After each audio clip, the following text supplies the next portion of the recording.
یہ شرعی بدعت نہیں کہہ سکتے اس کو، اس لیے کہ اس کا وجود پہلے سے موجود ہے۔ جب اذان شروع ہوئی تو نبی اکرم صلی اللہ علیہ وسلم نے حضرت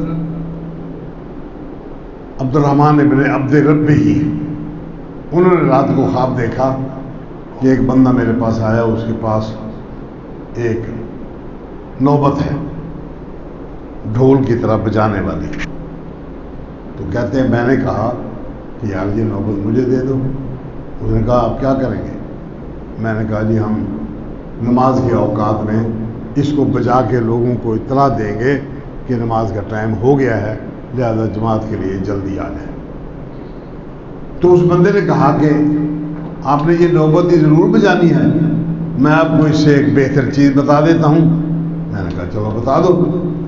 اس نے مجھے اذان کہہ کے پڑھ کے اذان مجھے سنائی، تو اللہ کے رسول اس نے یہ کلمات کہے، یہ نبی صلی اللہ علیہ وسلم کی خدمت میں آ کے اس بندے نے اللہ کے رسول کا صحابی تھا، اللہ اکبر، آپ صلی اللہ علیہ وسلم نے یہ سنا، فرمایا دل کا رو یا حق، یہ خواب جو ہے یہ سچا خواب ہے۔ آپ ایسا کریں کہ بلال کو بلاؤ، ہوا اندھا من کا صوتاً، اس کی آواز تجھ سے زیادہ اونچی ہے، زیادہ اونچی ہے، اس کو بلاؤ، ساتھ کھڑے ہو جاؤ، جس ترتیب سے کلمات خواب میں دیکھے ہوئے بندے نے ادا کیے تھے اسی طرح تو پہلے کلمہ ادا کر دیا کر، بلال تیرے بتائے ہوئے کلمے کو اونچی آواز میں دہرا دے گا تاکہ دور تک آواز جا سکے۔ نبی اکرم صلی اللہ علیہ وسلم کا منشا اسے کیا تھا؟ آواز کو دور تک پہنچانا۔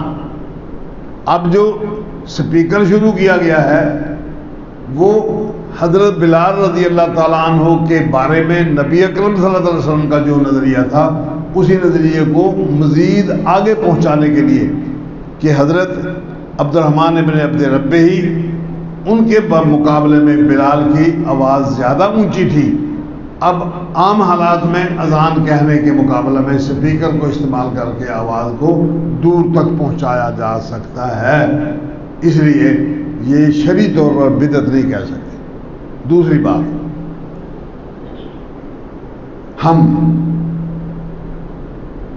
سپیکر کو اس لیے استعمال نہیں کرتے کہ اس سے ثواب زیادہ ہوتا ہے اور زبانی طور پر اذان کہنے سے ثواب کم ہوتا ہے، یہ نہیں ہے، وہ جائز ہے اور زبانی طور پر اذان کہنا جائز نہیں ہے، یہ بات نہیں ہے۔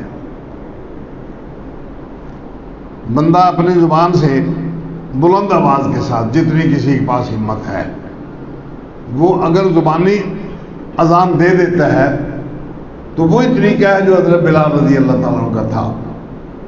اگر اس سے زیادہ قوت کے ساتھ کوئی بندہ اذان دے دیتا ہے، آواز دور پہنچ جاتی ہے، تو وہی طریقہ ہے جو حضرت عبد الرحمن بن عبد ربہ اور حضرت بلال رضی اللہ تعالیٰ عنہ کی اذان میں فرق تھا۔ نہ اس کو بدعت کے زمرے میں شمار کیا جا سکتا ہے، اس لیے کہ بدعت اس نئے کام کو کہتے ہیں جو ثواب کی نیت سے کیا جائے۔ اذان بغیر سپیکر کے بھی ثواب ہے، سپیکر کے ساتھ بھی ثواب ہے۔ اذان سپیکر کے ساتھ جماعت کرانے پر موقوف نہیں ہے کہ جب تک سپیکر میں اذان نہیں ہوگی جماعت نہیں ہوگی، یہ مطلب نہیں۔ وقت پہ اذان ہو نہ ہو، وقت پہ مسلمان پر نماز پڑھنا فرض ہے۔ دو بندے مل جائیں تو جماعت کرا لیں، نہیں تو اکیلے اکیلے پڑھ لیں۔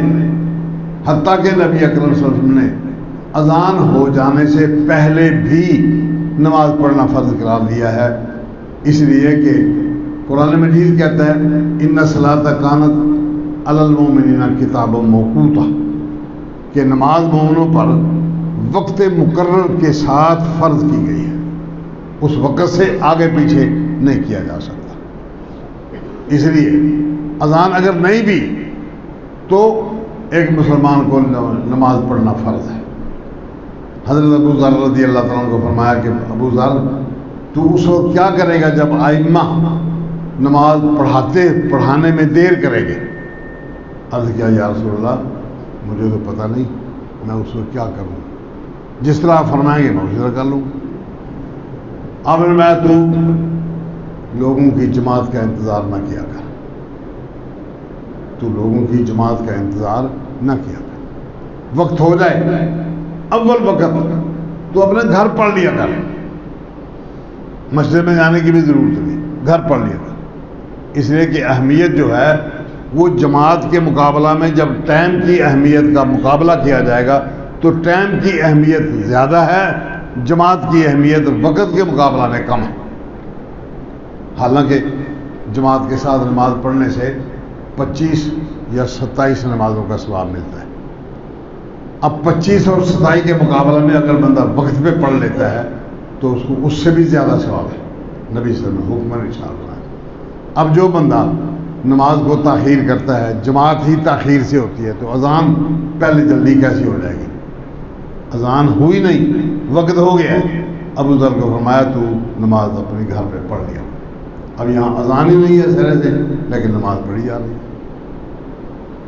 تو اس لیے ہم اس کو بدعت کے زمرے میں شامل نہیں کر سکتے، کیوں کہ آپ صلی اللہ علیہ وسلم نے جو مقصد اس وقت بلال رضی اللہ تعالیٰ عنہ کو منتخب کر کے فرمایا تھا وہ مقصد سپیکر کے ساتھ بدرجہ اتم حاصل ہو جاتا ہے، اس لیے یہ بدعت نہیں ہے۔ بدعت وہ ہے کہ نبی اکرم صلی اللہ علیہ وسلم کے دور گرامی قدر میں ایک کام ایک عمل کے تقاضے موجود تھے، حالات تقاضا کرتے تھے کہ یہ کام اس طرح ہونا چاہیے، مگر نبی اکرم صلی اللہ علیہ وسلم نے وقت کے تقاضوں کو مد نظر رکھتے ہوئے خود وہ کام نہیں کیا، صحابہ نے وہ کام نہیں کیا۔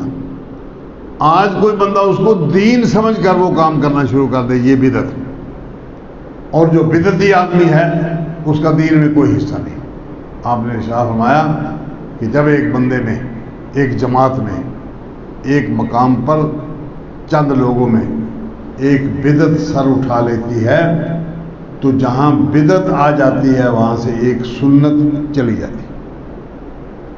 بدعت آتی ہے تو اس سے پہلے سنت ختم ہو جاتی ہے، تبھی تو بدعت شروع ہوئی۔ اگر سنت کے مطابق عمل کر دیا جائے تو بدعت کی ضرورت ہی نہیں ہے۔ بدعت ہوتی وہاں ہے جہاں سنت ختم ہوتی ہے۔ اسی زمن میں